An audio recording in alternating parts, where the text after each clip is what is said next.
इमदाद सूबरो election commission of Pakistan और तहरीक इंसाफ हुक्मरान जमात में लुका छुपी जारी है और अब पकड़ में आ गए हैं, राडार पर आ गए हैं असद कैसर। शामत आ गई है स्पीकर कौमी असम्बली की और उनको नोटिस जारी कर दिए गए हैं।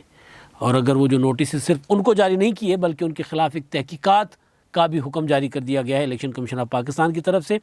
और दूसरी तरफ इलेक्शन का ही मामला चल रहा है तो सिंध में भी गर्मा गर्मी है और वहाँ पर वज़ीर आला सिंध ने इमरान खान साहब की सरकार को जाहिल हुकूमत करार दे दिया। मतलब वज़ीर आला तकरीर कर रहे हैं सूबाई असम्बली के फोरम पर और वहाँ पर उन्होंने कहा कि जी वफाकी हुकूमत जो है वो तो जाहिल हुकूमत है और उनको कुछ पता है ही नहीं, और यहाँ की अपोजिशन जो है वो अपोजिशन भी अनपढ़ है।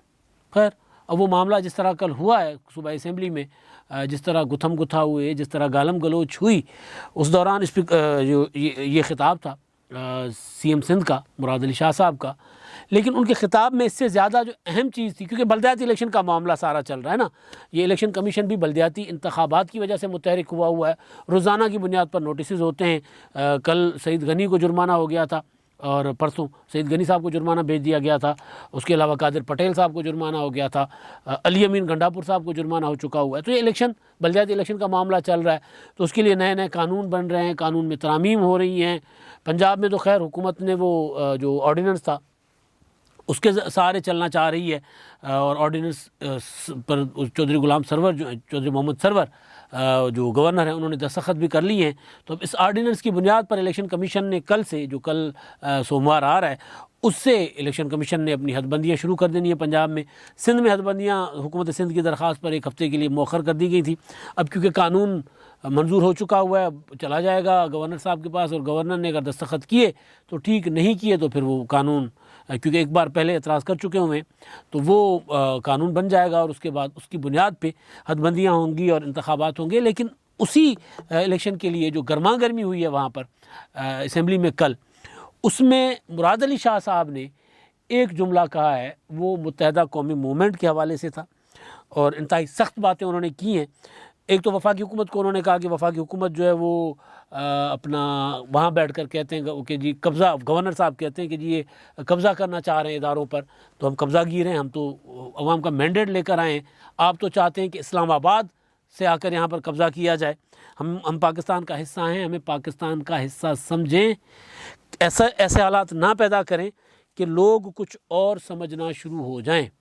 अब ज़ाहिर है वो जो सिंध हुकूमत का मैंडेट है उसकी दुआई दे रहे थे कि अगर आप हमारा मैंडेट, कानून बनाने का मैंडेट, अपने सूबे में हुक्मरानी का मैंडेट हमारा तस्लीम नहीं करेंगे, क्योंकि इस हुकूमत ने, पीटीआई ने ख़ास तौर पर पहले दिन से यही कहा हुआ है कि सिंध हुकूमत को पैसे नहीं देंगे, अब एनएफसी के पैसे सिंध हुकूमत को नहीं देंगे क्योंकि ये खा जाते हैं। हमने कोरोना का फ़ंड जो है सिंध हुकूमत को नहीं देंगे क्योंकि खा जाएंगे। तो वो एक तसलसल था, तो उसकी ज़ाहिर है एक चीज़ उन्होंने कर दी। ये तो थी वफाकी हुकूमत के हवाले से, लेकिन साथ ही उन्होंने वो जो मुत्तहदा कौमी मूवमेंट और तहरीक इंसाफ का एक बयानिया बना आ रहा है, बल्कि अब उसमें मुस्लिम लीग नून ने भी अपनी हाँ में हाँ मिला दी है कि जी वो देही इलाकों से आकर लोग फ़ैसले करेंगे कराची के। उन्होंने कहा कि जी कह रहे हैं कि नासिर शाह अब कराची के फ़ैसले करेंगे, तो उन्होंने कहा कि जी ये लिसानियत है, आप लिसानियत फैला रहे हैं। नासिर शाह के पास मैंडेट है, वो हुकूमत सिंध का मैंडेट है, तो उसके तहत हमने फ़ैसले करने हैं। तो ये जो अल्ताफ़ हुसैन सियासत करते थे, अब वो वाली सियासत ना करें। तो उन्होंने बहरहाल मुराद अली शाह साहब का एक वो अंदाज़ जो है बात करने का, उन्होंने वो बात किया, लेकिन ये तलखियाँ इससे ज़ाहिर बढ़ेंगी क्योंकि बल्दियाती इंतखाबात के दौरान तलखियाँ सूट करती हैं कराची में पॉलिटिकल पार्टीज़ को।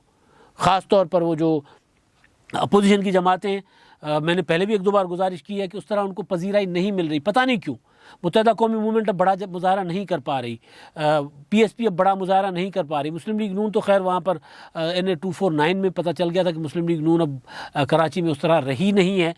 जमात इस्लामी, उनके पास वहाँ पर स्ट्रीट पावर है, वो मुजाहरे अच्छे कर लेते हैं, तो वो एक जमात अपोजिशन की किसी तगड़ी पोजीशन में है।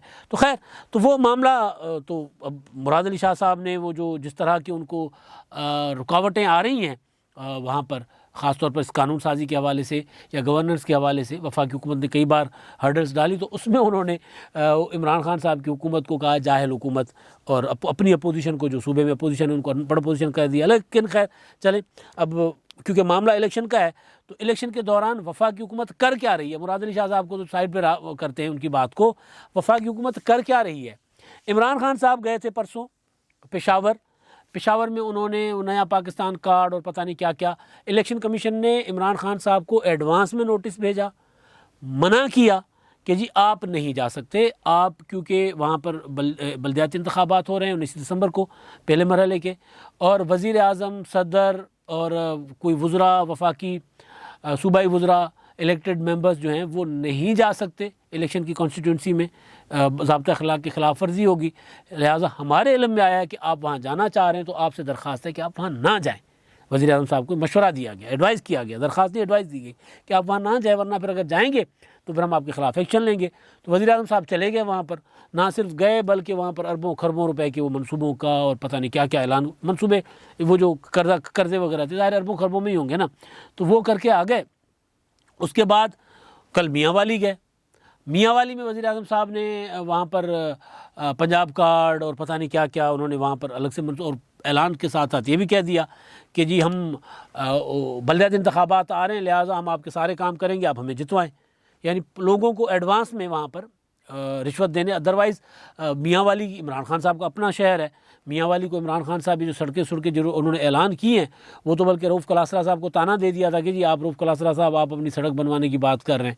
रऊफ़ कलासरा की तो ट्रोलिंग हो गई थी ना, मेरा ख्याल है मुल्तान मियांवाली या मुजफ्फरगढ़ मियांवाली रोड के मुतालिक जब उन्होंने बात की थी कि हादसात होते हैं, और लइये के रोड की बात की थी, हादसात होते हैं, तो उस पर वो इमरान खान साहब से उन्होंने सवाल कर दिया था, तो रऊफ़ कलासरा की छेड़ बना, उनको छेड़ा जा रहा था, ट्रोलिंग की जा रही थी उस पर। बहरहाल तो अब मामला है कि हुकूमत के जो स्पीकर, हुकूमत के तो नहीं, स्पीकर तो इंडिपेंडेंट होते हैं, स्पीकर गैर जानिबदार होते हैं, कस्टोडियन ऑफ हाउस होते हैं, वो हुक्मरान जमात से ज़रूर होते हैं, लेकिन फिर वो जब रिवायत ये हैं कि क्योंकि उन्होंने कस्टोडियन होना होता है, गैर जानिबदार कुर्सी है वो, और उन्होंने ऐवान चलाना होता है, सबको साथ लेकर चलना होता है, लिहाजा पार्टी एफिलिएशन छोड़ देते होते हैं स्पीकर्स। तो परवेज़ खटक साहब तो कहते हैं मेरी पार्टी है PTI, तो वो खैर, तो वो उन्होंने अपने ज़िले में सवाबी में इलेक्शन के अपने कैंडिडेट्स की सपोर्ट कर रहे हैं, उसके लिए मुतहरिक हुए हैं। उनकी एक ऑडियो आ गई थी, वो ऑडियो कल हमने आपको सुनवाई भी थी, तो उस ऑडियो में, परसों सुनवाई थी, उस ऑडियो में स्पीकर साहब जो हैं वो कह रहे हैं कि जी आप 1.5 अरब रुपए के जो हमारे फंड्स हैं वो प्रोसेस में हैं, 70 करोड़ रुपए तो मेरे पास पड़े हुए हैं, हमारे नाज़मीन शाज़मीन जीतेंगे तो हम ये फ़ंड्स जहाँ पर ख़र्च करेंगे, यानी रिश्वत दे रहे थे लोगों को। तो वो ऑडियो मंजर आम पर आई, तो उस पर 2 तरह की कार्रवाइयाँ हुई हैं। जो मॉनिटरिंग ऑफिसर हैं सवाबी के, उन्होंने 2 नोटिस भेजे हैं। एक उन्होंने भेजा है पैमरा को, और पैमरा को उन्होंने कहा है कि जी ये जो ऑडियो चल रही है स्पीकर के नाम से उनसे मंसूब, इस ऑडियो की फ्रांसिक करवाएं, असद कैसर साहब की ऑडियो, इसकी फ्रांसिक करवाएं और फ्रांसिक करवा के 15 दिसंबर तक इसकी रिपोर्ट दें, ताकि अगर ये सही हो तो फिर इसके ख़िलाफ़ कार्रवाई की जाए। और दूसरा उन्होंने बज़ाते ख़ुद स्पीकर साहब को भेजा है, असद कैसर साहब को, और असद कैसर साहब को उन्होंने कहा है वही कि जी आपकी ऑडियो चल रही है इस तरह की, और ये कोड ऑफ कंडक्ट की खिलाफ वर्जी है, और आप 13 को यानी कल सोमवार को आप पेश हों इलेक्शन कमीशन में, या अपने वकील भेजें, यानी ज़ाती हैसियत में पेश हों या अपने काउंसिल के ज़रिए पेश हों, आकर अपना जवाब जमा करवाएं। और अगर आपके जवाब से मुतमईन नहीं होंगे और कोई चीज़ सामने आती है कि आपने ये मिसकंडक्ट किया है, आपने ज़ाब्ते अखलाक की खिलाफ वर्जी की है, तो फिर आपके ख़िलाफ़ इलेक्शन कमीशन ऑफ पाकिस्तान जो है उसको कार्रवाई का कहा जाएगा। ये मॉनिटरिंग ऑफिसर हैं सरदार मजहर हुसैन साहब, इन्होंने ये भेजा है। अब वो जो मुराद अली शाह साहब की बात से मैंने जोड़ा इसको, वो इसलिए जोड़ा कि इमरान खान साहब को भी पता है, असद कैसर साहब को भी पता है, इनके वज़रा को भी पता है कि वो हलकों में नहीं जा सकते। ये ज़रूर ये हो नहीं सकता कि वो लाताल्लुक़ रहें तरीके से कैंपेन। अब जब सिंध में बल्दियाती इंतखाबात होंगे तो मुमकिन है वहाँ से भी इसी तरह की शिकायत आएँ, और वहाँ पे खुद जाते हैं कि नहीं जाते, ज़ाहिर असर रसूख तो हुकूमत का वहाँ इस्तेमाल होगा। पंजाब में बल्दियाती इंतखाबात होंगे तो इसी तरह PTI अभी से करना शुरू हो गए वज़ीर आज़म साहब।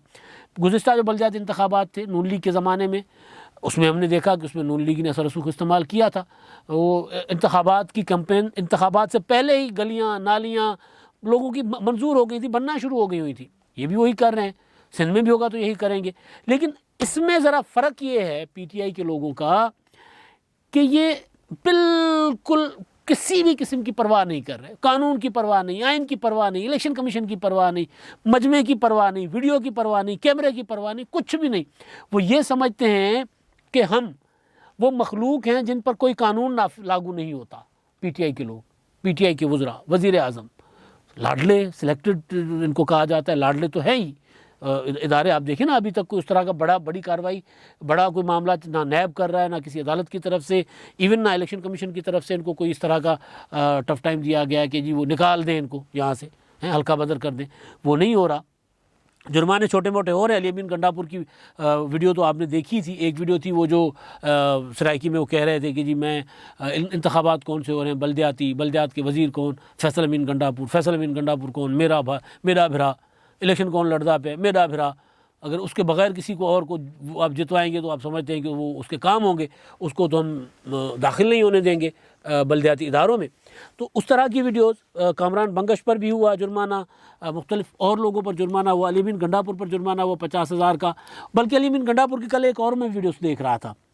गंडापुर साहब जो हैं वो एक रात का टाइम है, लग ये रहा है जो वहाँ पर कन्वर्सेशन चल रही है कि सड़क खुलवाने की कोशिश कर रहे हैं। वो सड़क पर लोग बैठे हुए हैं, कोई किसान हैं, काश्तकार हैं, वो 180 रुपये रेट यकीनी बनाना चाह रहे हैं। 180 रुपये का रेट तो गन्ने का ही हो सकता है कि गन्ने के किसान होंगे शायद, तो वो 180 रुपये का रेट कह रहे हैं कि जी हमें दिलवाएं। तो अली अमीन गंडापुर आगे से उनको ज़रा तहक्कुमाना अंदाज में बात करते हैं। वो कहते हैं जी आपकी गवर्नमेंट ने 180 रुपये मुकर्रर किया है, आप 180 दिलवाएं, आपकी गवर्नमेंट 160 मुकर्रर करे, हम 160 पे राज़ी हैं, हमें क्या है, हुकूमत जो रेट मुकर्रर करे वो हमें दिलवाएं।